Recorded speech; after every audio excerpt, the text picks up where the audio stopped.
маань Монгол бахархлын баярын өдөр болно. Тэр сайхан баярын өдрийн мэндийг ч гэсэн бас нийт монголчуудаа бидний зүгээс бас дэвшүүлж байна. За өнөөдөр 11-р сарын өдөр байгаа.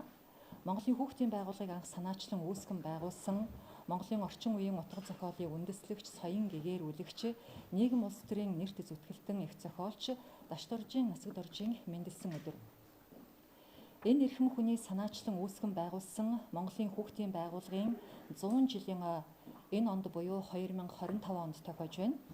Мөн удахгүй дэлхийн хүүхдийн өдөр 11-р сарын 20-ны өдөр болно. Эдгээр түүхэн чухал өдрийг онцлон Монголын хойчийг залгамжлагч, Монголын мянган няраа нялх балчир өндөр өсвөр насны хүүхдүүдтэй Монголын хүүхдийн байгууллага байгуулагдсны 100 жилийн баярын мэндийг болон дэлхийн хүүхдийн өдрийн баярын мэндийг бас дэвшүүлье. Ингээд хүүхдүүд та бүхнийхээ эрүүл мэндийг эко орчинд нар ус агаар хөдөлгөөн гэх мэт байгалийн гаралтай, эрүүл аюулгүй Монгол аргаар хамгаалахын төлөө ээвтэй Монгол бахархалт эхчүүд, Их Монголын ураг удмын нэгдэл, COVID-19 вакцинаас хохирогчид болон эсэргүүцэгчдийн холбоо, далд ухамсарыг сэрээхүйн тунраа төв зэрэг нийгэм дүүчлэх төрөмс байгууллагын хамт олонны зүгээс эцэг эхчүүдээ элэг бүтэн эко хүүхдийн төлөө нэгдээ урайлгыг төр засаг түмэн олондоо хандан урайлж байгаамаа. Учир нь өнөөдөр эко гэсэн тоцтголтой бүхэн маш үн цэнтэй болж байна. Эко хоол хүнс, эко автомашин, эко жорлон хувцас, эко төмс ногоо гэх мэтчлэн олон зүйлс одоо эко гэсэн тоцтголыг вакцингүй, антибиотикгүй, 100% байгалийн гаралтай бэлчээрийн аз жаргалтай малын махыг эко гэсэн тоцтголтойгоор дэлхийд хүнсний хэрэглээнд борлуулад эхэлсэн байна. Гэтэл бид үр хүүхдээ вакцинцаар байх уу? Монголын маань хойч ирээдүйн хүүхдүүд малаас дор орох ёсгүй. Өнөөдөр хүүхдийн маань мөн тэдний эцэг эхийн эрүүл мэнд амь насыг дархлаажуулалтын тухай хууль гэх химийн хорт бодисын найрлагатай мянган өвчний вирустэй импортын вакцинд зориулсан хуулиар төрсөн цагаасан эхэлж товлож байгаад вакцин шахаж маш ихээр хохироож буй тул үүнд бидний зүгээс сэтгэл маш их эмзэглэж байна. Иймд Монгол улсын үндэсний аюулгүй байдлын тухай хуулийн 3 дугаар зүйлийн 3-ын 4-ийн 8-д заасан хүн ам удмын сангийн аюулгүй байдлын төлөө 4-ийн 1-ийн 2-т заасан хүний эрх чөлөөг хамгаалахын төлөө Монгол улсын хүүхдийн эрхийн тухай хуулийн 4-ийн 1-ийн 2-т төр иргэн хуулийн этгээд үйл ажиллагаа явуулахдаа хүүхдийн язгуур эрхийг энэ тэргуунд хангахыг эрхэмлэж хүүхэд эссэн мэнд амьдрах, хөгжих, хамгаалуулах, нийгмийн харилцаанд оролцох эрхийг тэгш хангах мөн хүүхдийн тухай хуулийн 4-ийн 1-ийн 4-т зааснаар хүүхдийн эрхийг хангахад үндэсний уламжлалт, заншил, ёс суртахууны үнэт зүйлд тулгуурлана гэж заасны дагуу Монгол хүний ген, удмын сан, төрж өссөн Монгол газрын байгаль цаг улиралд тохирсон Монгол өв соёлоор үр хүүхдийнхээ эрүүл мэндийг Монгол эко эрүүл мэндийн сонголтоор монголоор хамгаалахыг уриалж байгаамаа. Эко бус импортын вакцины улмаас Монгол улсын хүн ам удмын сангаа хамгаалж хүүхэд бүхэн эко эрүүл өсч аав ээжтэйгээ элэг бүтэн байгаасаа гэж үндэсний аюулгүй байдлын тухай хуулийн 13-ийн 2, 14-ийн 2-т заасны дагуу иргэний үүргээ биелүүлж эко хүүхдийн төлөө нэгдий гэсэн энэхүү урайлгыг гаргаж байгаа юм а. Үүнд Монгол улсын үндэсний аюулгүй байдлын зөвлөл ард түмэн үр хүүхдүүдийнхээ төлөө анхаарал хандуулж ажиллана уу гэж та бүхэндээ шаардж байна. За ингээд манай өнөөдрийн хэвлэлийн хуралд хүний эрхийн судлаач, занаагч маань ирсэн байна. Мөн бас вакцины асуудлаар судлаач, эмч Мөнгөн Гэрэл бас ирсэн байна. Вакцины үйлдвэрлэгчийн технологич, судлаач Үлзий Тогтохгүй, далд ухамсар судлаач Тунраа гэсэн хүмүүс бидний өнөөдрийн хэвлэлийн хуралд оролцож байна. Ингээд дараагийнханд микрофон шилжүүлж өгье. Занаагч.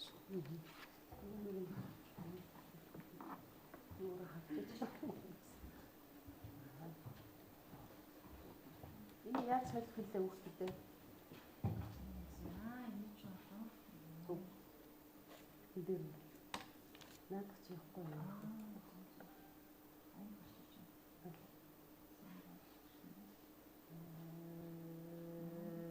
Дээд болно. Байж байгаа байж байгаа. Оо за амбар.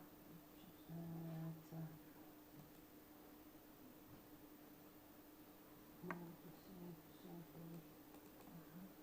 За. Энийг ихсгээд харчих тийм ээ. Олон үстэй. За. Микрофон дээр суух хэрэгтэй юу гэж? За. Их алсаас харах нэ жоохон наашлуулж харах байна уу? За, гэлэлээ. Натах өгч.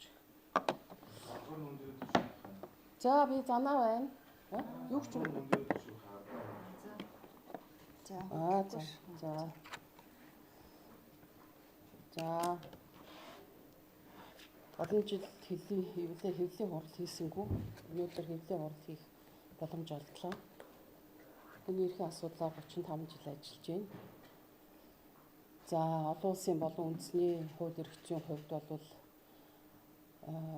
35 жилийн туршлагатай ардчлалыг анхлан одоо бас энэ улс оронд авчирч, бэхжүүлж, хөгжүүлж, хүчрхэгжүүлж байхын төлөө бол насныхаа талыг зориулсан байна. За тэгээ би өнөөдөр энэ хурал дээр юу хэлэх ёстой вэ гэж бодож байгаад мөн л адилхан хууль эрх зүйн асуудлаа хөндийж бодсон. Монголчууд бид бол 3 саяхан. 3 саяулахна. Та бидний үр хүүхэд өсөөд 9 сая хүрнэ гэсэн нэг тийм тооцоо байдсан байсан.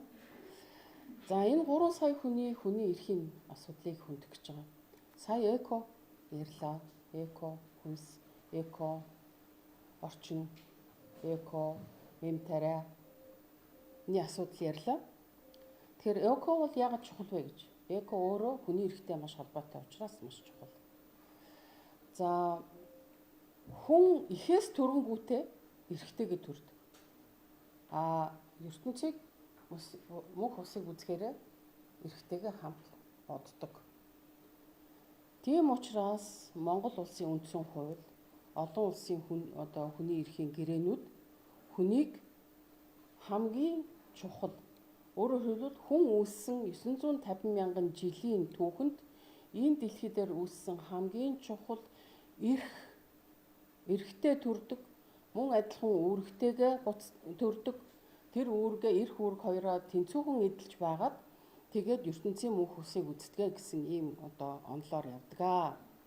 За үүнийг бол Монгол улсын үндсэн хуулийн 1-р зүйл шүү. 1-р зүйл дээр бол юу гэж хэлсэн байвэ гэхээр 19-р зүйлийн 1-д төрөөс хүний эрх чөлөөг хангах үз эдийн засаг, нийгэм, хууль зүйн болон бусад баталгааг бүрдүүлэх, хүний эрх чөлөөг зөрчигтэй тэмцэх, хүндэгдсэн эрхийг сэргээн эдлүүлэх үүргийг иргэнийхээ өмнө хариуцна гэдэг ингээд заасан.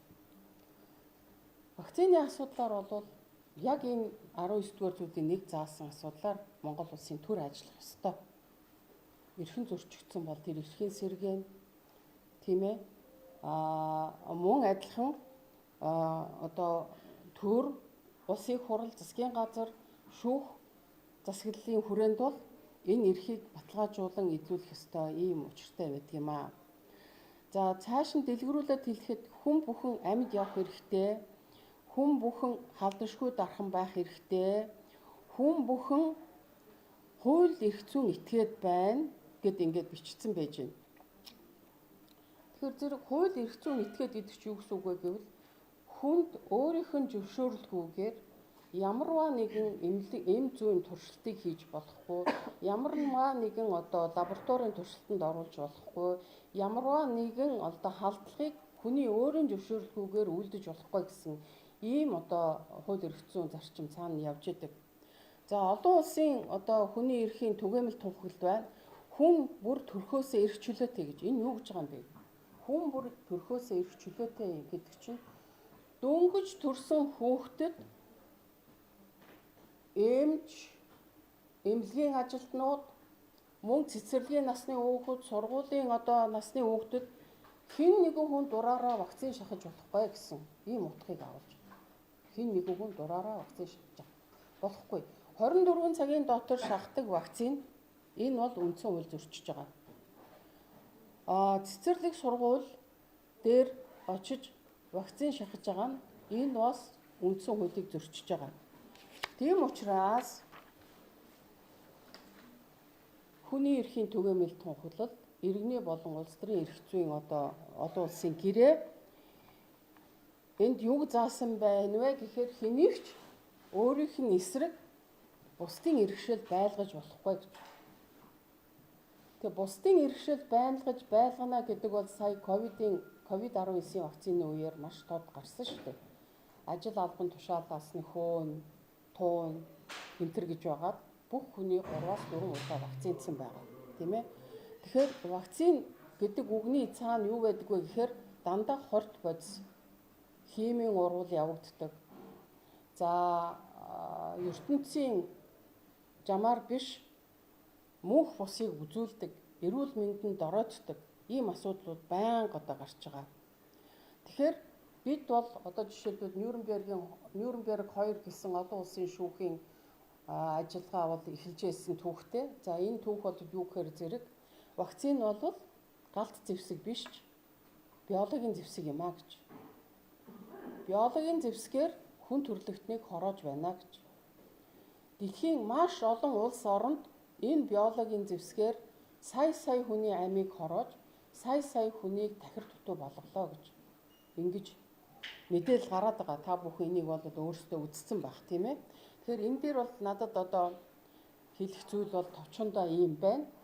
За тэгээд хүний эрхийн асуудал бол ямагт улс төртэй холбоотой байдаг.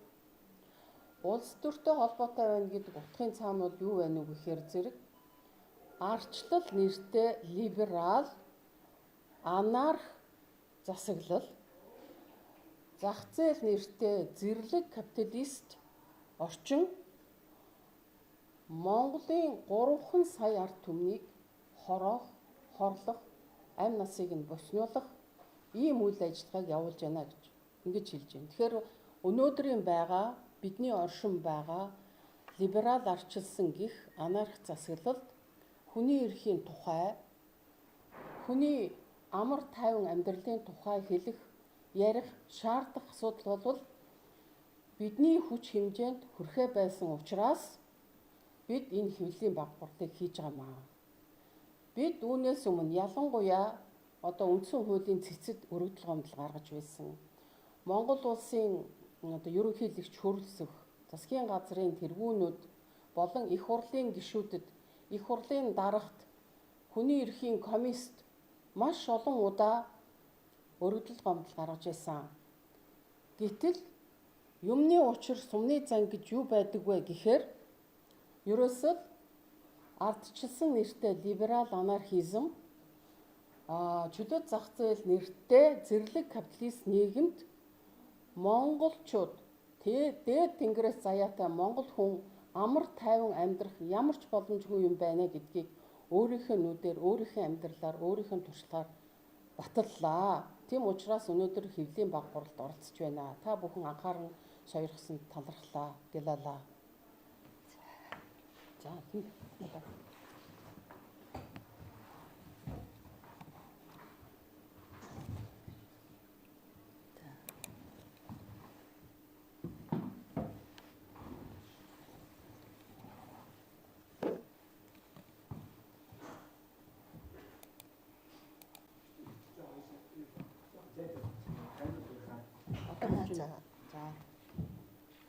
За ингэ шууд явуулж тий. За Монголын ард түмнийхээ амар амгалан эрен мэдчилээ. Миний би та бүхэндээ зориулж нэгэн судалгаа танилцуулах гэсэн юм аа. Сая отгон цэцэг сэтгүүлч эко хүүхдийн тухай ярьлаа. Занаа ихч хүний эрхийн тухай ярьлаа.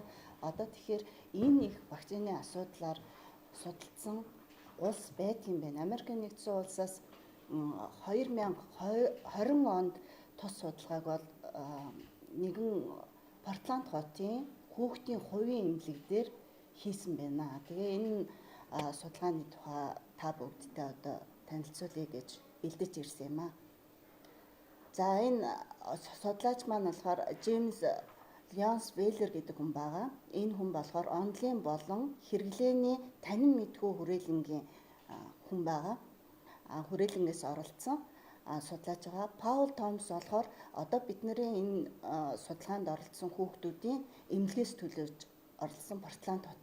Нөгөөх нь болохоор Питтсбург хот байгаа. За ингээд энэ ер нь бол вакцинтай холбоотой PubMed Center-с ингээ хайх юм бол 911 мянган ийм үр дүн гарч ирж байгаа. Тэгэхээр энэ вакцины талаар бол эргэн тойронд маш их асуудлууд бол хөндөгдсөн байна гэдгийг бид нэр эндээс ол үзэж байна. За тус судалгаанд бол нийтдээ тус хүүхдийн хувийн эмнэлэгт 21801 ийм мэдээллийг бол шалгаж үзсэн. За энэ судалгаа болохоор 2008 оноос 2019 онд төрсэн хүүхдүүд дээр хийсэн судалгаа. За тэгээд эндээс 21801 ийм бүртгэлийн мэдээллүүдээс бид нар яах нь тухайн судалгаанд бол хасах шалгуураар сонгогдоод нийтдээ 3324 хүүхдээр тус судалгаа хийсэн байна. За энэ судалгаанд болохоор тухайн хүүхдийн одоо товлолт вакцины үед хүүхдийн үзэлгийг хийгээд 60 хоногийн дараа ямар өөрчлөлтүүд ирсэн, ямар өвчтөй болсон бэ гэдгийг судалж үзсэн гэсэн үг. За энд оролцогч 3324 хүүхдүүдээс 2000 гаруй хүүхэд нь бол вакцинд хамрагдсан, 500 гаруй хүүхэд нь болохоор вакцинд хамрагдаагүй хүүхдүүдийг харьцуулсан судалгаа. За энд вакцинд хамрагдсан хүүхдүүд нь бол 1-ээс 40 удаагийн вакцины тунг одоо өөртөө тарьсан тийм тухайн тунг тариулсан хүүхдүүд оролцсон гэсэн. За ингээд энд их сонирхолтой үр дүн гарсан. За энд нөгөө 3324 хүүхэд маань 2763 вакцин хийлгэсэн, 561 нь вакцин хийлгээгүй гэсэн. Тэгэхээр энэ та нар харж байгаа энэ мөрийн цэнхэр зураастай мөрийн нь бол вакцин хийлгээгүй хүүхдүүд. Энэ улбар шар нь болохоор вакцин хийлгэсэн хүүхдүүд байна. За тэгвэл энэ хүүхдүүдийн энэ мөрийг гаргахтаа бол тодорхой хан шар цаг бол байрсан тусгай тооцоололоор тооцогдож граф гарсан байна. За ингээд эндээс ингээд үзэхээр бидний дунд одоо хүүхдүүдийн манд дунд уурсан хоолой бактери буюу астм бол маш ихээр байгаа. Энэ бас тухайн улсад гараад батгагдаад ирсэн. Тэгэхээр дараагийнх нь болохоор харшлын ринит гэж байна. Энэ ч гэсэн манай улсад байдаг. Одоо тэгэхээр энэ мөрийг харахад бас л вакциндуулсан хүүхдүүд вакциндуулаагүй хүүхдүүдээсээ илүү байна. За дараагийн өвчин нь амьсгалын замын өвчин. За ингээд зан үйлийн эмгэгүүд илэрж ирсэн байна.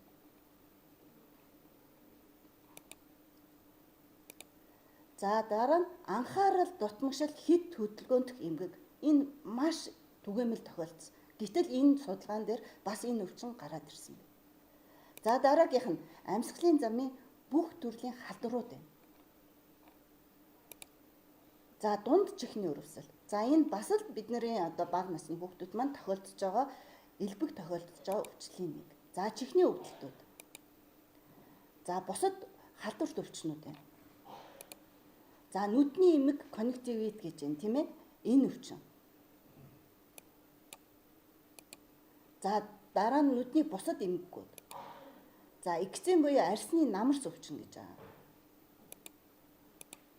За дерматит буюу арсны өрөвсөл, чонон хөрвөс.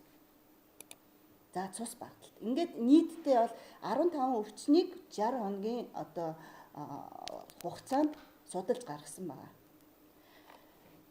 За тэгээ миний би эмч хүнийхээ хувьд, ээж хүнийхээ хувьд, эмэгтэй хүнийхээ хувьд эцэг эхчүүдтэй, эмч нартаа, багш нартаа, за өвөө эмээ нартаа, ах эгч нартаа, дүү нартаа юу гэж уриалах гэсэн гэхээр та нар мань яг одооноос өөрчлөлт хийгээд ирээдүй болсон Монгол үр хүүхдүүдэд авраач гэж л хүсэж байна. Ингээд анхаарал хандуулсан та бүхэндээ баярлалаа.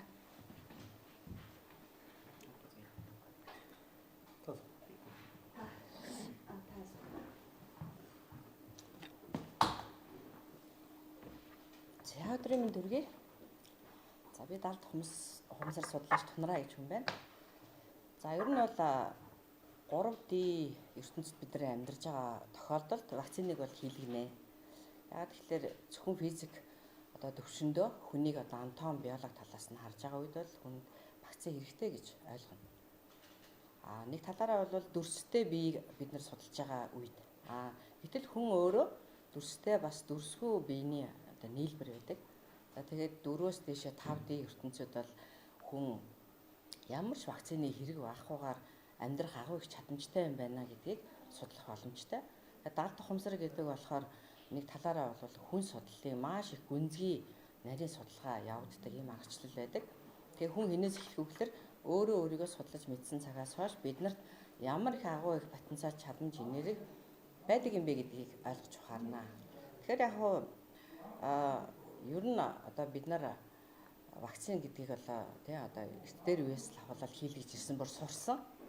Тэгээд төржил байхдаа одоо хүүхд төрөхөөр шууд вакцин хийх ёстой юм шиг ийм ойлголттой байдаг байсан бол энэ далд ухамсарыг судалж эхэлсэн цагаас хойш за ерөөсөө энэ шинжлэх ухаан бол өөрөө нөгөө материалын тал дээрээ судалдаг учраас яа харахгүй вирус бактериас бусдыг одоо аврахын тулд хийх ёстой юм гэсэн тийм ойлголт байдаг байж болох юм.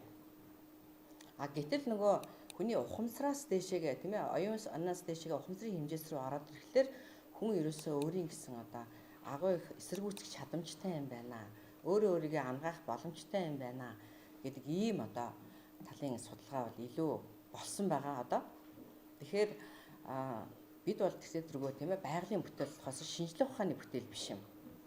Хүн одоо үүсээд хэдэн сая жил болсон тийм ээ. Гэтэл өнөөдөр шинжлэх ухаан үүсээд хэдэн зуун жил болж байгаа байлээ. Тэгээ харьцуулаад үзсэн ч гэсэн тийм ээ энэ дээр асар их ялгаа гарна. Тэгэхээр зүгээр хувь хүний хувьд тийм ээ одоо энэ чиглэлээр 15 жил судлаад явж байгаагийн хувьд өнөөдөр ингээд хүн өөрийгөө одоо бид нар ингээл гараад зүссэн байхад дотроосоо өөрийгөө амгаах тийм одоо чадамжтайгаар процесс явагдал эдгэждэг шүү дээ тийм ээ. За тэрнтэй адилхан тийм гайхамшигтай процесс бидний дотор явагддаг. Тэгэхээр өөртөө эзэн байх тийм ээ. Эхлээд бид нар ээжүүд ингээд би одоо яг хий юм бэ? Надад ямар потенциал чадамж байгаа юм бэ? За энэ шинжлэх ухааны хүмүүс өшөө ганцхан 3D 4D дээр судалгаагаа үргэлжлүүлээд байх биш. Тэрнээс таашаага тэр 5D ертөнц гэдэг ямар ертөнц байгаа юм бэ?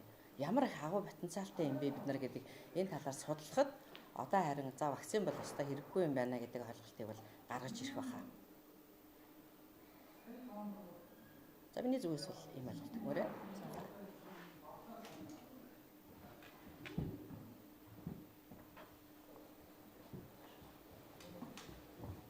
За намайг Үлзий тогтох гэдэг вакцины үйлдвэрлэлийн технологич өөрөөр вакциныг хэрхэн яаж үйлдвэрлэдэг, юугаар үйлдвэрлэдэг гэдгийг одоо тэр чиглэлээр ажиллаж байсан технологич, дээр нь вакцины судлаач ийм хүн байгаа юм. Монгол улсад вакцины судалгааны анхны номыг гэж хэлж болно 2009 онд бичсэн. Тэгээд сүүлийн жилүүдэд энэ ковидын вакцинаас хойш Монгол хүний эрүүл мэндийг вакцинаар хэрхэн хорлож, сүйтгэж, хүмүүсийг хэрхэн алж устгах байгаа талаар анхааруулга зөвлөмжийг нэлээд өгч ирсэн. Түүнийхээ хариуцлагыг ч бас одоо хаанаас юм мэдэхгүй сүүлийн одоо 2025 оны 7 сараас хойш одоогийн байдлаар 8 дахь хэрэг цагдаа дээр үүсгэгдсэн ингээ явж байна. Тэгээ өнөөдрийн Хэвлэлийн бах хуралд вакцины талаар судалдаг, вакцины талаар шинжлэх ухааны мэдээлэл өгдөг. Вакцин ямар ч вакцин дэлхийн төвхөнд ямар ч вакцин дотор хумхийн тоосны төдий ч одоо хэрэгтэй, хүний биед хэрэгтэй зүйлс байхгүй. Тэрийг бол вакцины үйлдвэрлэлийн технологи 1879 онд Английн нэмч Эдвард Jenner гэдэг хүн Украин цэцгэвчний вакциныг цэцгэвчний халдварын үүсгэгчийг гэсэн үг. Хүн дээр туршиж вакцин гэдэг зүйлийг нээсэн. Тэгээд Францын Луи Пастер гэдэг хүн вакциныг одоогийн буюу энэ шинжлэх ухааны сүүлийн үеийн хэлбэрт нь оруулж ингэж бүтээсэн гэж байгаа юм. Тэгээ манай өмнөх судлаачид хэллээ. Хүн үүссэн хугацаа 1 сая орчим жил. Манай үгдээдсийн тооцоосноор 950 мянган жилийн өмнө үүссэн өнөөдрийн Homo sapiens хүн. Тэгээд түүнээс хойш хүн вакцингээр амьдраад ирсэн байна. Вакциныг хэрэглээд ердөө 150 жил 200-гаадхан жилийн хугацаанд анхны загварын туршилтаас нэхлүүлээд ингэ явж ирсэн байна шүү дээ. Тэгэхээр энэ вакцины замбраагүй хэрэглээ, вакцины огт шаардлагагүй хэрэглээ гэдэг юмыг сүүлийн жилүүдэд маш их одоо Монголын төр засгийн дэлхийн эрүүл мэндийн байгууллага гэдэг байгууллагын зөвлөмжөөр гэж өөрөөсөө олон удаа хэлж сонин хэвлэлээр бичиж байгаа. Тэгэд ийм нөхдүүдийн захиалгаар Монгол хүүхдүүдийн эрүүл мэндийг маш аимшигтай хорлож байгааг бид нэр сануулж байгаа.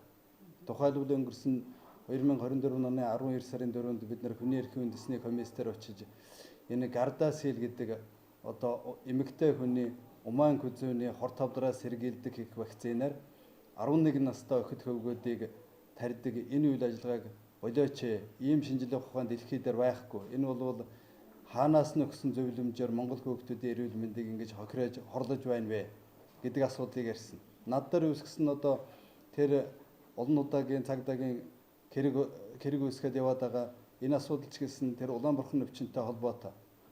Одоо тухайлбал 2025 оны 6 сарын 20-ны өдөр манай төр засгийн нөхдүүд, эрүүл мэндийн яамны нөхдүүд хамтарч сууж ягаад Кэвлийн бахархал хийсэн. Тухайн үед халдвар 5000 гаруй хүүхэд өвчлсөн халдвар одоо наадам хүртэл 7 сарын 11 хүртэл 15 дахин нэмэгдэх юм байна. Вакцинжуулалтыг 95% төгрөг гэдэг ийм одоо ямар ч шинжилгээ ухааны мэдээлэл одоо судалгааны үндэслэгүүгээр бараг галзуу солиотой хүн чи ийм юм хэлэхгүйгээр ийм юм хэлснийг би эсэргүүцэж бичсэн л дээ. Тэгэл түүн дээр одоо эрүүгийн хэрэг үүсгэж байгаа. Зөрчлийн хэрэг ч юм уу юуны хэрэг юм мэдэхгүй. Одоо дээрээс тийм чиглэл өгсөн гэдэг ийм асуудлаар. Тэгэхээр ийм үйл ажиллагааг цаашид одоо битгий явуулаач. Монголын одоо аав ээжүүд, өвөө эмээнэр, эцэгчүүд, багш сургууль хүмүүжүүлэгч, тэр эмч мэргэжилтнүүд энэ шинжилгээ ухааны үндэслэлгүй одоо ертөнцийн хуулиар тэр ертөнцийн зам ёсны хуулинд ч байхгүй. Өнөөгийн нэгдсэн хүн төрөлхтний нээсэн шинжилгээ ухаанд нь ч байхгүй ийм үйл ажиллагааг битгий явуулаад байгаа ч л гэдгийг бид нэр судлаачийн хувьд энэ чиглэлийн дэлхийн хэмжээний мэдлэгтэй хүмүүсийн хувьд бид нэр зөвлөгөө өгч байгаа шүү дээ. Түүнээс биш хэн нэгэн хүнийг одоо эмнэлэг дээр тариулах гэж яхад нь аль эсвэл аав ээж нь зөвшөөрч яхад нь бид нэр очиж булааж авч шипризэн булааж авч эмчийн гараас шипрэж булааж авсангүй эцгээхийг дагуулж гарч гүйсэнгүй. Үүнийхээ төлөө л одоо буруутай явж байна. Бид нэр өнөөдөр энэ Монголын одоо шинэ үеийн уран зохиолыг үндэслэгчдэр Дашдуржийн Нацгдурж гэдэг хүн 100 жилийн өмнөх энэ өдөр одоо Хүүхдийн эрхийн хамгаалах байгууллагын суурийг тавьж ирсэн юм байна шүү дээ. Тэгэхээр Монголын залуус нүүрэндээ цогтой нүдэндээ галтаа гэж тэр хүн хэлж ирсэн. Өнөөдөр нүүрэндээ цогтой нүдэндээ галтаа Монголын залуус хүүхдүүд маань алга болчих вэ? Монгол үндэстний генийг устгахчих вэ? Хорлчих вэ? Хорлосоор байна гэдгийг бид нэр маш олон эцгээхийн гомдол, маш олон хүмүүсийн тодорхой кейсүүд, тохиолдлууд дээрээс бид нэр анзаарч мэдээд энэ асуудлыг гаргаж тавьж байгаа шүү дээ. Түүнээс биш огт харанхуугаар аль эсвэл гадаадын ч юм уу дотоодын янз бүрийн болох бүтэхгүй хүмүүсийн үгээр энэ асуудлыг яриа яваад байгаа хүмүүс биш. Бид нар бүгд баримттай, судалгаатай тэр эцэгчүүдийн, ерхий хүүхдүүдийн зовлон жаргалыг мэдэрсэн, бид нарт тэрж уулзсан баримттай учраас бид нар энэ асуудлыг ярьж штэ. Тэгэхээр энэ асуудлыг цаашдаа Монголын төр засаг нийт монголчууд маань анхааралтай авч энэ вакцинжуулалт, вакцины аюулаар Монгол даяар одоо маш аимшигтай хэмжээнд хүрчсэн байгааг анхааралтай аваач л гэж хэлмээр байна. Үүний жишээг одоо холоос хагаа хэрэггүй дэлхийд даяар бүх мэдээлэл тарчсан байж байна. Америкийн одоо эрүүл мэндийн асуудлыг хариуцсан Роберт Кеннеди гэдэг хүн дэлхийн эрүүл мэндийн байгууллагыг хөөгөөд нутгаасаа гаргаж эхлэв. Одоо саяхан нэг сарын өмнө бүх вакцинд мөнгөн усны урд юм байна. Тэр бүх мөнгөн усны урдтай вакцинуудыг хэрэглэнээс хаслаа. Тэгээ тариулахгүй хөөгтүүдтэйгээд ингээд үрэлэг гаргаж эхлэв. Вакцин гэдэг бол ганцхан тохиолдолд хэрэгэлдэг юм шүү дээ. Халдварын эрсдэл буюу халдвар өнөөдөр ийм аимшигтай хэмжээнд хүрээд ингэж хөөгтүүдийг өвчлүүлж яах гэсэн тохиолдолд хэрэгэлнэ. Түүнээс биш ингэж хаан төрсөн хамаагүй гэртээ төрсөн ч, эмнэлэг дээр төрсөн ч, хөдөө орон нутагт төрсөн ч, хотод төрсөн ч бүх хөөгтүүдийг 24 цагийн дотор ингэж аваач тарьдаг бүтээгдэхүүн биш шүү дээ. Хаана байгаа юм тэр халдвар нь? Эмнэлгийн орчин бүгд ариун. Эцэгчүүдийн бүгдийн эрүүл мэндийн шийдлгээнд оруулчихсан. Эхүүд жирэмсэгчүүд бол бүгд эмчийн хяналтанд байж байгаад төрж байгаа шүү дээ. Тэгэхээр ийм тохиолдолд яах гэж одоо халдварын өсгөгч байхгүй, халдвар байхгүй тохиолдолд аваачиж танаа хүүхд ийм өвчнөр өгч магадгүй шүү гэж хэлж айлган сүрдүүлж тэ ингээ хуурамч мэдээлэл тараажиж ингэж вакцин тарьдаг энэ процессыг л одоо зогсоогооч гэдгийг л бид нэр шаардаж, хэлж, зөвлөж анхааруулах гэж өнөөдрийн Кэвлийн бахархалд оролцож байгаа юм шүү. За анхаарал тавьсан гэл алаа. За баярлалаа. Болчлоо. Софилийн зураг. Харин хийж шаарддаг байна. Тэрийг Монгол энэ хийгээд судалгаа гэж юу? яагаад гэвэл монголчууд өөрсдөө судалгаагүй учраас биднэрт ингэж зоригтой хүүхдүүдийн вакцин хийгээд байна л гэсэн харж байна. За дээрээс нь сая харсан те вакцины дээрээс нь сая харлаа тийм үү. Зүгээр вакцин гэдэг нэр бичээд хаахад 900 мянга гаруй судалгаанууд байна. Энэ үр дүнтэй танилцаач. Тэгээд Монголын эрх баригчид эрүүл мэндийн яамныхаа яг Монгол хүүхдтэр 2000 оноос хойш одоо хүртэл төрж байгаа хүүхдүүд дээр энэ судалгаа хийх бүрэн боломжтой.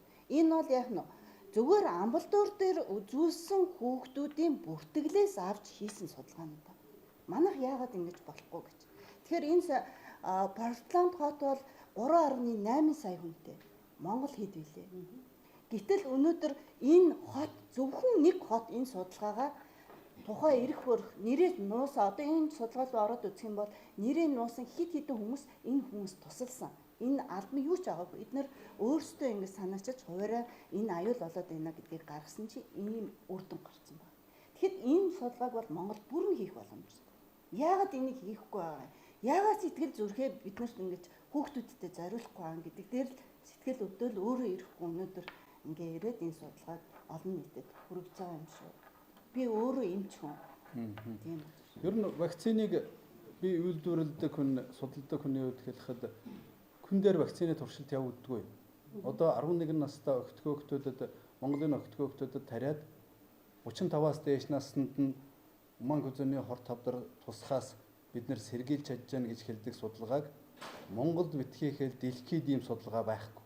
Нэгж судалгаа байхгүй. Өнөөдрийн тарж байгаа хүүхдүүдэд ирээдүйд тэр халдвар нь тусах юм уу, тусахгүй юм уу, өвчлөх юм уу, өвчлөхгүй юм уу, хаанаас тэр халдвар нь орж ирэх хинч хэлэх боломжгүй. Зүгээр л эн чинь дэлхийн эрүүл мэндийн байгууллага ч юм уу, тэр нэгдсэн үндэсний байгууллагын Коктын санч хинүү ийм янз бүрийн юмсуудаас өгсөн зөвлөмжийн дагуу нөгөө манай эмчнэр дотор, Монголын эмчнэр дотор өмнөнч тэр одооч тэр Монголын эрүүл мэндийн салбарын эрдэмтэн мэргэд дотор энэ чиглэлийн нэгж судалгаа, нэгж туршилт хийсэн нэгж хүн байхгүй.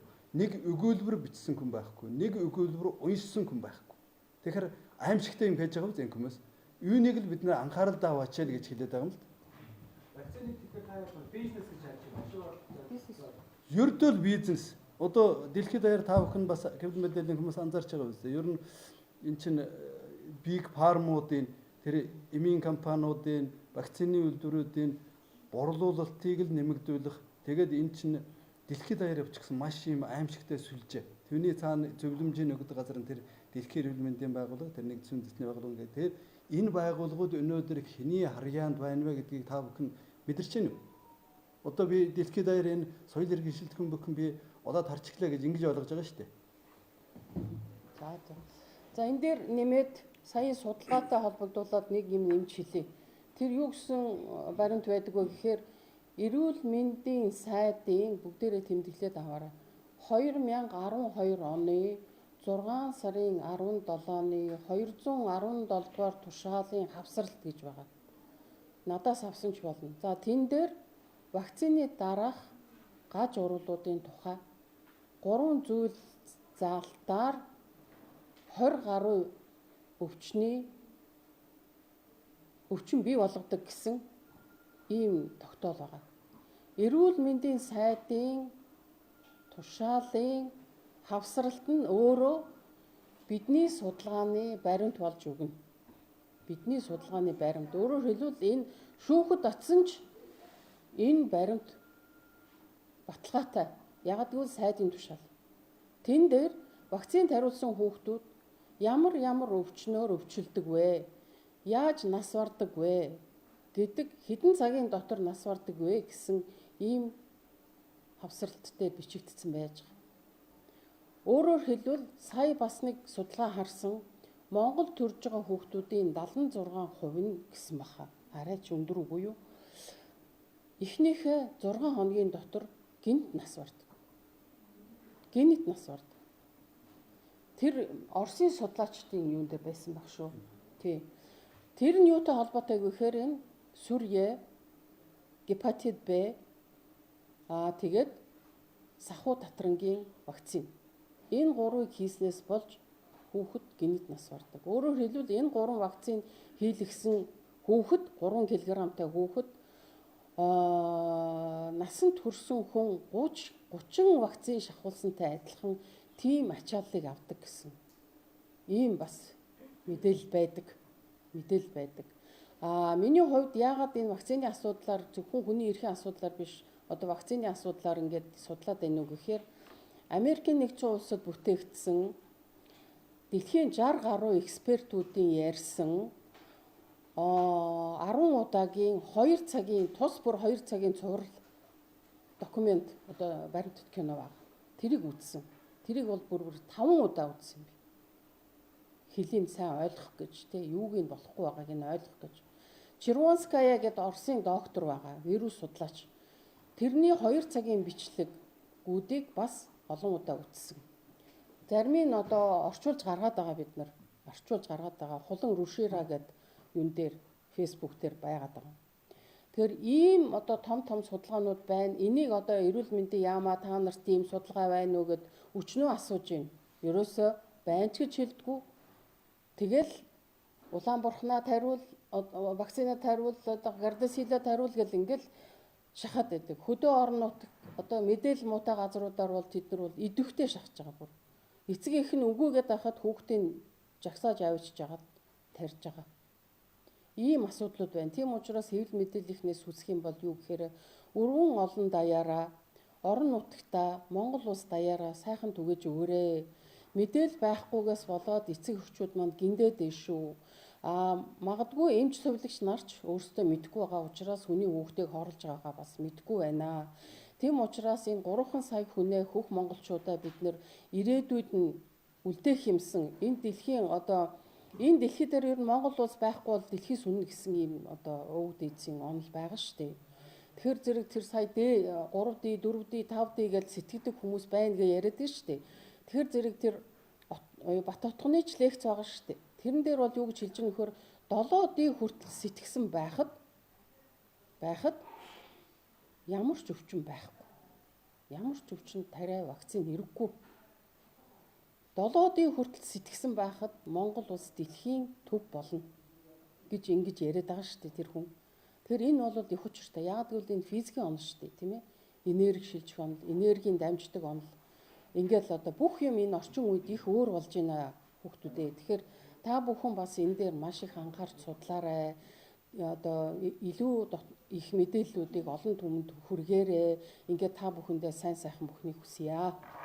Түүнд бол 75% арай чихэн үстэр арай их байна. Тийм баха. Тоо мэдээллийг хаанаас татгах вэ? Харин тий одоо наадах чинь тэр нөгөө статистик байдаг штэ тий. Одоо төрөлт байна.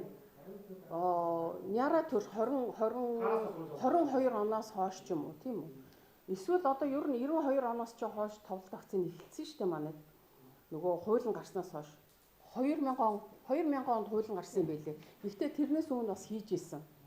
2000 онд бол бүх товлол вакцины 36 одоо товлол вакциныг хийдэг. Өөрөөр хэлбэл 2 нас 11 нас хүрсэн хийдэг. Статистик байна шүү дээ. Тийм, статистикаас авах хэрэгтэй. Тийм, статистикийн мэдээллийн хорооны сайт гэж байгаа. 12M гэдэг. Тийм. Тэгэхээр яг энд судалгаануудын би яг энэ хэвлэлийн уралд орох болоод 0-5 насны хүүхдийн нас баралтыг хайсан чинь байхгүй судалгааг хаацсан. Тийм, тэгэхээр их харамссан. Энэ одоо хороо төргийн эмчнэр яг вакцин дээр бол зөвхөн анхаарал хүүхдүүдийн одоо яг хэдэн давчир гэдэг үгүй ханааттай хавтаатай байна хийлгэж болохгүй гэдэг үгүй хамаагүй хурдан аваад гэдэг шүү дээ. Тэгэхээр тэр одоо эмчилгээ ажилтнууд сүлжигч нарт тэр вакцин тараалгаар авахаас урамшуул өгдөг мөрдсөн тийм факт байдаг уу? Энэ ярилцлага байлаа. Ийм юм байна шүү. Тэр дархлаажуулалтын тухай хуулийн 13-ийн 3 дээр байсан шиг санаж шүү. Хүүхдийг хөгжлийн бэрхшээлтэй хүмүүсийг вакцинжуулалтанд хамруулахдаа заавал эцэг асран хамгаалагчийн зөвшөөрлөөр тарина. Хоёрдугаарт нь тухайн вакцины найрлаганд орох ямар нэгэн бодист харшилтай болвол сөрөг заалттай болвол тарихгүй. 3 дугаарт нь ерөөсөө шинжилгээ ухааны үндэслэл нь бол ямар нэгэн өөр халдвар төвчин ханиадтай ч юм уу бусад нэг халуурал малууралтай ийм хөвгөтөд вакцин тарихын өмнө заавал үзлэг шинжилгээ хэ нэг үрчлэн. Тийм тохиолдолд ямар ч вакцин тарьдаг шинжилгээ ухааны үндэслэл байхгүй. Хуучин ч тийм байгаа, одоо ч тийм байгаа. Тэгэхээр тоолт вакцинаас дээр хоцорсон ч юм уу тухайн үед хийх боломжгүй байвал эмчтэр одоо энэ удаа дараалан сүлжээр араас залгаад байдаг шүү дээ. Наадах чинь л гэмт хэрэг болоод байгаа. Тэгэхээр сая би танилцууллаа шүү дээ. Ганцхан бид нар ингэж авлиад идэв юм байна. Бүхэл бүтэн Америкийн нэгдсэн улсын Портленд хот 3.8 сая хүнтэй мөртлөө энэ асуудлыг чинь хөндөд ингэж сулгаа гаргацсан байна. Тэгтэл бид нар яагаад гаргаж болохгүй байгаа? Яагаад хүн амаа бид нар хайрлах байгаа гэдэг дээр одоо хамаг гол утга учраа өгöd байгаа байхгүй юу? Таньж тусдаа нэгээр авчих. Тийм учраас цаашид бас энэ асуудлыг эмчнэр өөрсдөө анхаарал өгөөч л гэсэн мэдээг одоо дахиад нөгөө товлолт вакциныг дурдлаа шүү дээ. Товлолт вакцин гэдэг ийм шинжилгээ ухааны ойлголт дэлхийд дээр байхгүй. Өөрөөр хэлбэл товлолт гэдгийн ард тал дээр та бүхэнд юу ойлгож байна гэхээр календарчилсан. Төрөөд 1 сарын дараа, 9 сарын дараа 2 настаад нь гэдэг ингээд ийм юм ярьж шүү дээ. 2 настаад нь тийм өвчин тусна, 9 сартаад нь тийм өвчин тусна, 1 сартаад нь тийм өвчин тусна гэдэг ийм ойлголт дэлхийд дээр байхгүй шүү дээ. Тэгэхээр таамаглалаар ингэж тарьдаг. Зүгээр эн чинь юу гэхээр ерөнхийдөө нөгөө вакцины үйлдвэрлэлийн борлуулалт дэлхийд даяар явсан шинжилгээ ухааны тарих угаалт, шинжилгээ ухаан гэдэг нэрний ард тал дээр тарих угаалт. Ийм шинжилгээ ухаан байхгүй юмыг би түрүү дахин хэллээ шүү дээ. Манай эмчнэр Монголд одоо шинжилгээ ухааны эмнэлэг үсэд 100 гаруйхан жил болж байна. Энэ хугацаанд нэг ч удаа энэ вакциныг 11 настай хүүхдэд тарьж туршсан, тэрэн дархлаа нь хамгаалж яана гэж хэлсэн. 10 настаад нь өгөх байснаас хамгаалсан байна. 5 настаад нь өгөх байснаас хамгаалсан байна. 50 настаад нь өгөх байснаас хамгаалсан байна. Тийм өвчин тусгаас хамгаалсан байна гэдэг ийм судалгаа нэг ч байхгүй.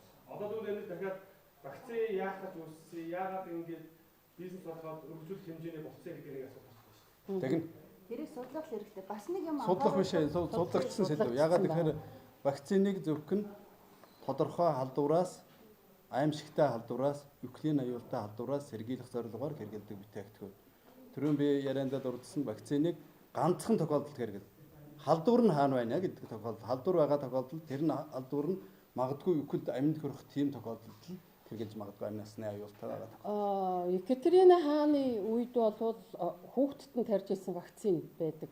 Өөрөөр хэлбэл салхин цэцэг туссан хүний шархан эдгрээд 5 нь ундаг штэ тийм ээ.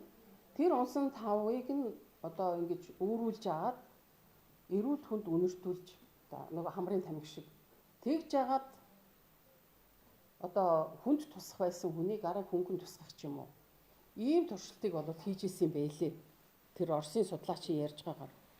Тэгвэл 1902 оноос хойш хийгдэж байгаа вакцинуудад хүн төрлөختнийг хороох,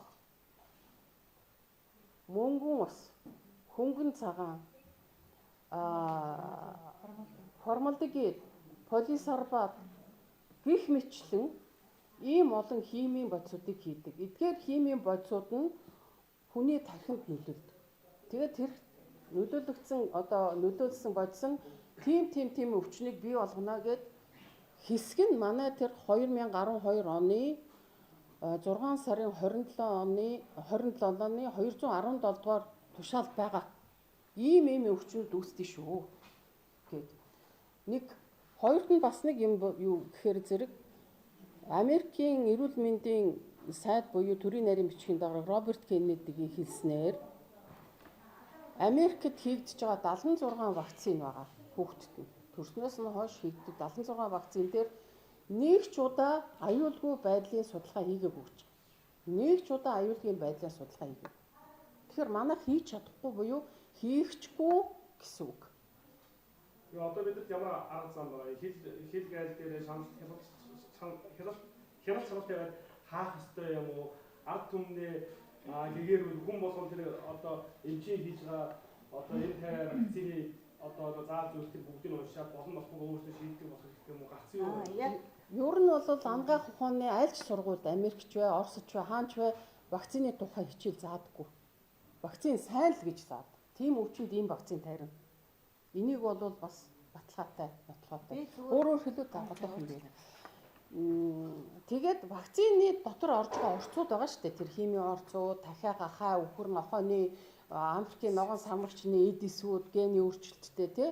Бид нар ч одоо амьтны вирус хариулаад байна шүү дээ. Генүүдийг, мэдээллүүдийг биднэрт хийгээд байгаа байхгүй юу хүүхдүүдэд маань. Тийм юмны орцууд байгаа гэдгийг манай лаборатори бол гаргаж ирж чадахгүй. Энийг бол хаана гаргадаггүй гэхээр вакцины үйлдвэрлэгчид өөрсдөө хийдэг. Тэгэхдээ Монголд одоо яах ёстой вэ гэдэг асуудал гарч ирж байна шүү дээ, тийм үү? Монгол бол хамгийн түрүүнд Америкийн нэгдсэн улсыг дагаад Америкийг их дагдаг үстэй арчил барчил гэлтэй. Дагаад Дэлхийн эрүүл мэндийн байгууллагаас гарах ёстой. Энэ байгууллагыг Монголоос хөөх хэрэгтэй. За дээрэс нь вакцины дотор мөнгөн ус, хөнгөн цагаан, полисорбат 80, формалдегид энтер гэсэн орцтой бол хүүхдэд тарихгүй байх ёстой. Тимирсол тэр чинь мөнгөн ус байхгүй. Тийм юм орцтой бол тарихгүй байх ёстой.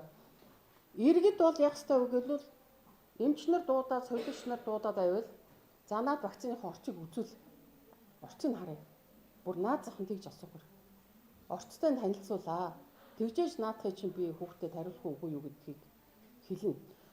Эмч совилогч нар ард түмэнд юу гэж ярих ёстой гэвэл за энэ вакцин ийм шүү, ийм орцтой шүү, ийм хүндрэл гажуудлууд гарна шүү гэж ингэжээд тэгээд эцгийнхэн зөвшөөрөл тарих ёстой.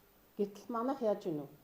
Яг хуучин коммунист маягаараа, фашист маягаар хүүхдүүдийг бүгдийн одоо цэцэрлэг сургуулиар нь хамруулж агаад эцгийнхэд нь хэлэхгүй, жагсааж агаад тариулахгүйгээр ширээн дороо орсон хүүхдийг бүртэл чирч гаргаж ирж байгаа тарьж шин. Тэгэхээр энэ бол нийгмийн маш том өөрчлөлт хэрэгтэй. Би түрүү хэлээд байгаа.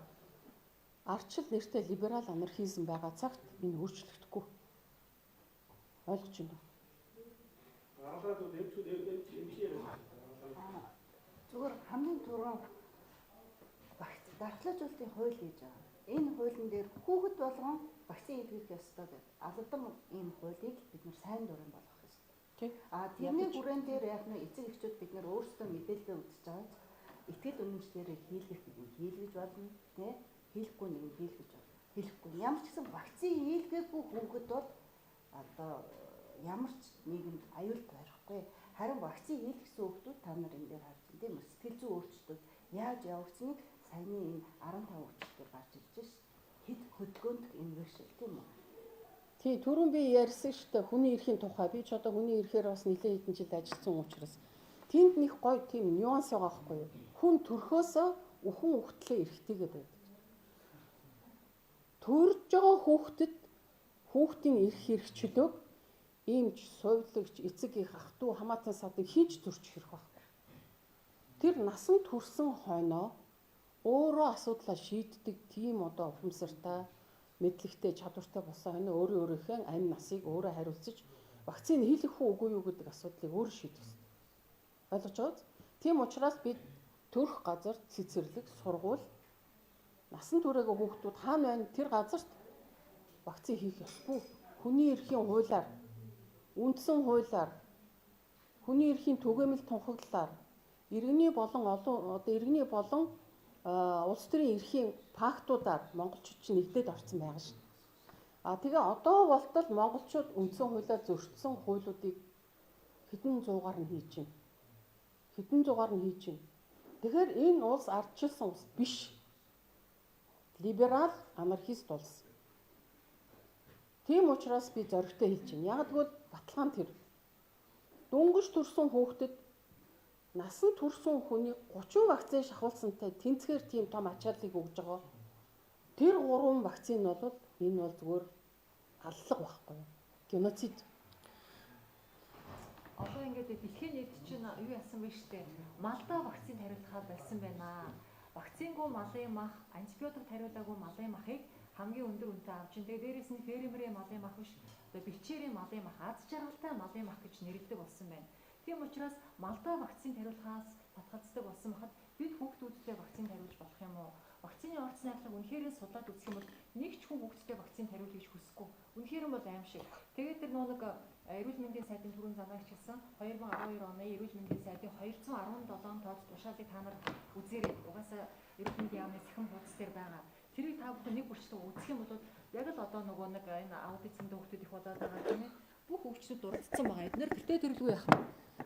Бүх юмаа ил биччихсэн юм байна. Хамгийн гол нь бид уншдаггүйгээсээ болоод эмч нартай итгэдгээсээ болоод арай ч үгүй байлгүй гэсэн тийм монгол хүний уужуу тайван сэтгэлээсээ болоод ингээд яах нь хортой вакцины хохирогч болоод байна. Тийм учраас одоо бүгдөө яах нь эко гэсэн тоцтолтой бүхэн хамгийн үнэтэй байна тийм ээ. Эко усыг одоо сурталчлахын тулд Monos компани гэд ямар их маркетингийн төлбөр зарцуулж байна тийм ээ. Байгалийн эрсээр баялаг ус гэж байгаа байхгүй юу? Тэгвэл энэ вакцины орц найрлагчдаар байгалийн эрс баялагууд байгаа юу? Байхгүй. Нөгөө нь түрүүний хэлээдсэн формалдыгэд мөнгөөс би та бүхэндээс 2-3 вакцины орц найрлагыг өгсөн тийм ээ. Ийм байна. Тийм учраас бид нар уншаагүйгээсээ болоод судлаагүйгээсээ болоод айгу амар хэлбэрээр асуудлыг шийдэх гэж оролцсноосоо болоод ингээд бусдын яах нь эрхэнд ороод байна. Тэгээд Чингис хаан маань одоо хэлсэн, одоо удахгүй Чингис хааны маань Монгол бахархлын өдөр болох чинь Чингис хаан маань өөрийн хийснийг өөрийн хийснийг өмс эстэгвээс бусдын эдиш болно гэсэн байна. Өнөөдөр Чингис хааныхаа сургаалыг судлаа гэж одоо тийм үндэсний телевизээс өсөөлөл ингээд гоё уралдаан тэмцээн зарлж штэ. Тэгвэл яг ингээд Чингис хааны зарчмаар үзэх юм бол энэ вакцинууд дандаа импортоор орж ирдэг. Юу холиод хийсэн маань бид нар мэдэхгүй. Тэгээд 30-аад төрлийн вакцины орц найрлан дотор диаплоидис ордог гэж байна. Диаплоидис гэж юу вэ гэсэн чинь үр хөврлийн эс байдаг юм байна. Тэр үр хөврлийн эс гэдэг маань хин нэгэн хүний абортны эс гэсэн үг. Тэгэхээр өнөөдөр яах нь импортоор орж иж байгаа вакцины орц найрлан дотор байгаа тэр абортны эс таних минийх лав биш. Хэрвээ одоо хин нэгэн одоо нэг сэтгцэн эрүүл мэндийн өвчтөй ч юм уу хин нэгэн одоо тийм асуудалтай хүний абортны эсээр одоо тэр вакцины хийсэн бол хинч тариулахыг хүсэхгүй. Тийм учраас бид нар тэрийг ч мэдэхгүй байгаа. Тийм учраас яах нь ийм аюултай эрсдэлтэй зүйл бид нар хамрагдах юм бол бусдын эдж болно гэж Чингис хааны хэлсэн яалтчгүй үнэн байна. Тийм учраас нэгэн тэнд вакциныг Монгол хүн хийгээгүй, би ч хийгээгүй, та ч хийгээгүй хийж байгааг нь юу ч хасны бид нар хинч мэдэхгүй учраас Чингис хааныхаа зарчмаар яах нь энийг би хэрэглэхгүй. Би өөрийнхөө эрүүл мэндийг өөрөө хариуцчихъя гэсэн ийм л одоо саруул ухаантайгаар юмд хандахгүй бол бусдын ингэж яах нь цалингаа авахын төлөө вакцин шаардсан совилогчийн тийм ээ цалингаа авахын төлөө одоо тэр яах нь шаардж байгаа тэр эмчийн төлөө дээрээс нь энэ олон хувийн эмнэлгүүдэд өвчтөн хэрэгтэй. Тэр өвчтөн юугаар бий болдгийг энэ вакцинаар бий болгодгоо гэдгийг тэр эрүүл мэндийн сайдын 2012 оны 217 тооц тошуулаас та нар уншаад үзэхэд тов тодорхой харагдана. Тийм учраас өнөөдөр вакцингүй хүүхдүүд хамгийн эрүүл сэргэлэн байдгийн байна гэдгийг бидний эргэн тойрны хүүхдүүд бас харуулж илчилж байна. Ах トゥ хамаатан садангийнхаа хүүхдүүдтэй вакцин тариулаагүй, дөнгөж төрөнгүүт нь вакцин тариулаагүй ямар эрүүл өсөж байна. Бидний нүдэн дээр л яг тодорхой байгаа байхгүй. Тийм учраас энэ вакцин бол яалтчгүй одоо био зэвсэг байна. Энэ бол геноцид юм байна гэдэг нь тодорхой болсон. Тийм учраас та бүхэн судлаач гэж үнэхээр хүсэж байна. Одоо хүүхдийн байгууллагын тийм ээ 100 жилээ болж бид хүүхдүүдийн төлөө юу хийх юм бэ? Ингээл вакциндуулаад авах юм уу? Өнөөдөр химийн бордоогоор борцсон төмс судалж авахсаа татгалцсан шүү дээ. Тэгвэл хүүхдүүдээ ингээд химийн хортой вакцинаар бид нар тариулаад авах юм уу? Тийм ээ? Тэгээд дээрэс нь ингээд талах малах дээр хүнсний янз бүрийн бүтээгдэхүүн дээр эмийн жорон дээр ч гэсэн бас бүх орц найрлага нь тодорхой, бүх гаж уруулууд нь тодорхой байна. Гэтэл вакцин дээр л бүх юм нууц. Эцээц яах нь уншаагүйгээр таал дараанд буруутан болно шүү. Тийм учраас та нар уншаад судлаад маш хариуцлагатай байгаарай. Өнөөдөр тэ өхөр малдаа хүртэл вакцин тариулахаа болсон байна. Ийм байхад одоо яах нь бид хүүхдүүдэд вакцинцдаг одоо ийм одоо эргүү мунхаг бишээ юм уншиж судалдаг хүмүүс бол ингээд бүгд вакцинаас татгалздаг юм биш үү. За ингээд нийт монголчуудаас эрүүл хийх хүсье. Бүгдөө монголоороо байя. Эзэн Чингис хааныхаа зарлиг сургаалыг дагая. Хүүхдүүдийнхээ төлөө бүгдөө яах нь тэгээ энэ хортой вакцинаас татгалзъя. Ирээдүйн ураг удмаа хамгаалъя тийм ээ. Өнөөдөр бид тариулаагүй ч гэсэн тариулсан хэн нэгний хүүхдтэй ураг барилдчих юм бол яах юм. Тийм учраас яах нь ирээдүйнхээ хөргөн бэрийнхаа төлөө гэж бас манай одоо энэ ураг удмын одоо манай хэвлэлийн урд бас оролцоод ирж амжаагүй хоцорсон байна. Тэр хүмүүс маань энэ оролцож байгаа. Би ирээдүйн хөргөн бэрийнхаа төлөө энэ хэвлэлийн уралыг дэмжиж байна. Энэ эко хүүхдийн урайлгыг дэмжиж байна гэж бас манай энэ хэвлэлийн уралаас дэмжиж бас оролцож байгаа юм шүү. Ингээд нийт эцэг эхчүүд ирэлхийе. Та нарт нэг вакцины талаар түрүүн өөрийн чинь асуулт сайн дурын үндсэн дээр гэж юу яаж тусдаа ингээд ярих авч байраас сонсон юу гэж граасгаас яриад сонсон. За яг би нийтлэг зүгээр хүмүүс сонсож мэдхэн зүйтэй гэж. Вакцин бол ерөөсөө зөвхөн сайн дурын үндсэн дээр. Вакциныг албадан хийхийг obligatory vaccination гэдэг бол гэмт хэрэггээ дэлхийн нийтээр аль хэдийн тогтчихсон ойлголт байхгүй юу? Хоёрдугаарт вакцин хийлгсэн хүн ямар ч зөвхөн хийлгээгүй төлөө буруутгаад байна шүү дээ одоо. Вакцин хийлгэхгүй хүүхдийг вакцин хийлгээгүй том хүнийг ч гэсэн буруутгаад байна шүү дээ.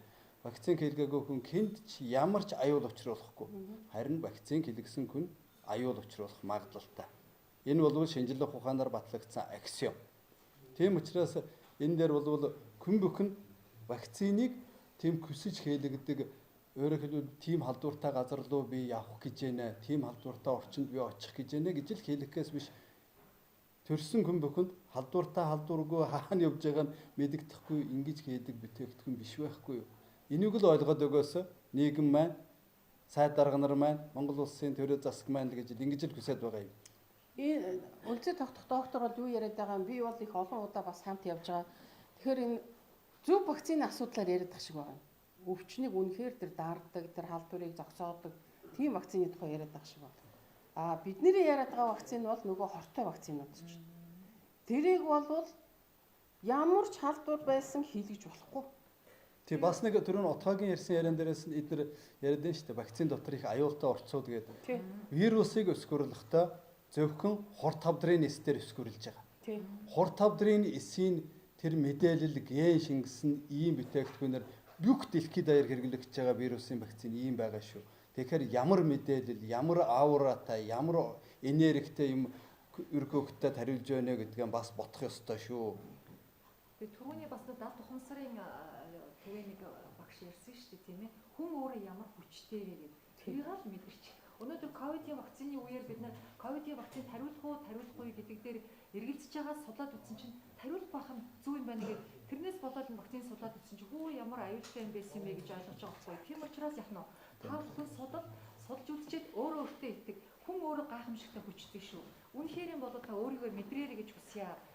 Үнэхээр гайхамшигтай. Өөрөө баярлдаг шүү дээ. Вакцинд хариулаагүй уламж сангаахны эм тангаараа тий тэр элдэн янзын өвчнөө. Ер нь бол коронавиг норууд 7 ман 4-өөр л идгээсэн шүү дээ. Норууд 7 ман 4-өөр болсон тий. За баярлалаа.